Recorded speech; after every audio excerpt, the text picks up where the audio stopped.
Today we're going to talk about replacing the motor on, in this case, a Monsoon monitor. It also applies to the tornado, the hurricane, the typhoon, and the tsunami. To do a repair on a tornado, a hurricane, a typhoon, a monsoon, or a tsunami, you'll need a motor kit, the Y4611- kit, 3/16" Allen wrench, 7/64" Allen wrench, and a 3mm Allen wrench.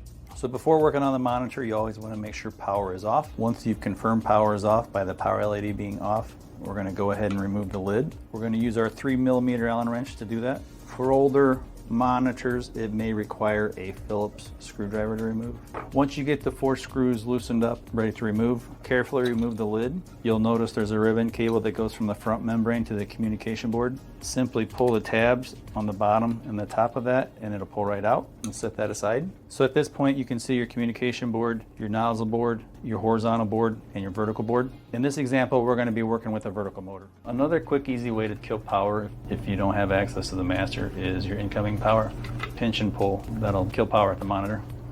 So go ahead and disconnect your encoder plug and your power plug. And just to gain a little room, go ahead and remove that vertical motor board and set to the side. So as you can see, you've got a 4-place wire right here and a 2-place wire. Using a pair of side cuts, you're going to cut off both plugs. You'll also need to cut off the zip tie that secures the ferrite to the wires. For demonstration purposes, I'm not going to cut these wires. Alright, I'm going to rotate the monitor to have access to the vertical motor. The vertical motor for the Monsoon is secured by 4 screws. Some monitors may only have 2, others may have 3. So at this point, you're going to take a 3/16" Allen wrench and you're going to remove the 4 screws.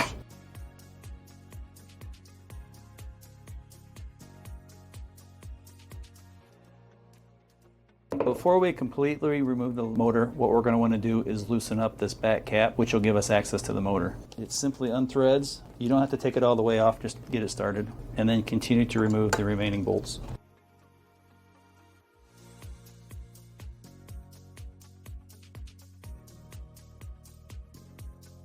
Once the motor is loose, we've got 4 more screws that secure the actual motor to the enclosure. Those are secured with red Loctite, which is included with the kit, along with 4 replacement screws because you won't want to reuse these as they have an O-ring on the bottom of them. So let's go ahead and remove these 4 screws using our 7/64" Allen wrench. Again, you can discard these because they are included with the kit.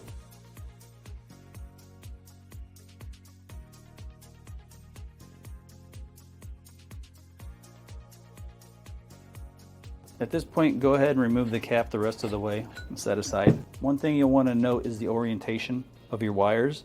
Your red and black wire are going to be lined up with this conduit hose, which is what the wires are fed through. At this point, you're ready to remove your motor, which you just kind of pull on it. You might have to pull the wires through because, again, they're going through that conduit.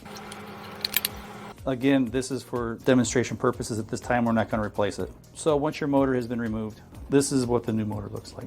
You're going to go ahead and remove the zip tie, straighten your wires. As you can see, the motor comes pre-crimped. One thing I like to do when I'm installing a new motor is you can take some Scotch tape or electrical tape, wrap it around the end. It just gives it a little bit more of a point and less flexibility. So as you feed it up through the conduit, it has a better chance of making it to the front. Okay, so let's say we're done. We've got the new motor, the wires fed.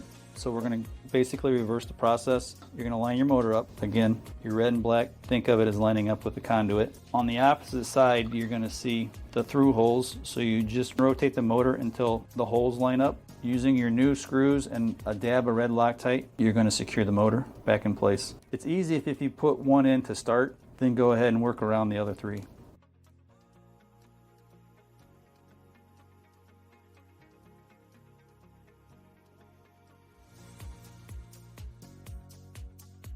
Okay, so we've got the motor secured, the wires are lined up. One thing you'll want to check as well while you're in this spot is there's a cup seal right here.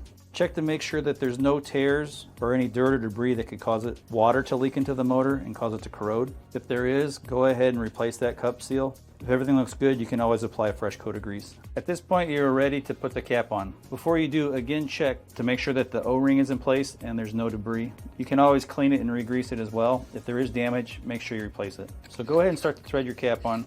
Do take your time and make sure your thread's lined up. Otherwise you could cross thread them and that could lead to a leak. All right, so secure that. So now we're ready to secure the motor back to the monitor. Again, you're gonna wanna use blue Loctite. You're gonna wanna put the Loctite directly on the female threads as best you can. If you put it on the male threads, what can happen is as you feed it through the motor enclosure, the blue Loctite will come off and you're not gonna get a good seal. So go ahead and line up the drive shaft with the motor. You may have to rock it back and forth until it's flush. Again, now's a good time to put your Loctite in, the ones that are accessible from the top. Before you tighten it down all the way, go ahead and get your other 3 bolts started. So go ahead, once they're all started, go ahead and tighten them up. There is no torque value. Just tighten them until they're snug and the Loctite will do the rest. All right, so this portion is finished. Now we're gonna go ahead and rotate the monitor and work on the front. Included with the kit are 2 new plugs, because obviously you can't pass these plugs through the conduit. So when you cut these off, make sure you save them, because then you can match up the color of the new motor cables to the existing plugs. So you just insert the wires, make sure you give it a little pull and make sure it's secure.